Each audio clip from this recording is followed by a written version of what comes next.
മമ്മിയുടെ മനസ്സില് ഇപ്പോഴും ടെൻഷനൊന്നും കുറഞ്ഞിട്ടില്ലല്ലോ. കളരിക്കല് മുത്തശ്ശി എന്നെ തല്ലിയില്ലേ, അതിന്റെ വൈരാഗ്യം എന്റെ മനസ്സിലുണ്ടാവില്ലേ? ഞാൻ തിരിച്ചു പോവോ? അങ്ങനെ 100 ചോദ്യങ്ങൾ മനസ്സിൽ ഇങ്ങനെ കിടക്കുന്നില്ലേ? ഒറ്റയടിക്ക് ഞാനിതിനൊരു മറുപടി പറയട്ടെ. ഞാൻ തിരിച്ചു പോവും. മമ്മി ഞെട്ടി അല്ലേ? എന്റെ മമ്മി മുത്തശ്ശി എന്നെ ഒരു അടിയടിച്ചു.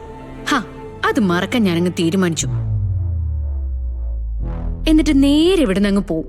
സ്നേഹത്തോടെ എല്ലാരുടെ അടുത്തും പെരുമാറും. നവീന്റെ കൂടെ നവീൻ ആഗ്രഹിച്ച പെണ്ണായി ഞാൻ നടക്കും. കാരണം എന്താണെന്നറിയോ? എന്റെ ജീവിതത്തിന്റെ സേഫ്റ്റിക്ക് വേണ്ടി ഇത്രയും കടുത്ത തീരുമാനമെടുത്ത മമ്മിയോട് എനിക്ക് നീതി കാണിക്കണ്ടേ? ഇന്ന് തന്നെ ഡൗൺലോഡ് ചെയ്യൂ. കാണൂ നിങ്ങളുടെ ഫേവറേറ്റ് ഷോസ്.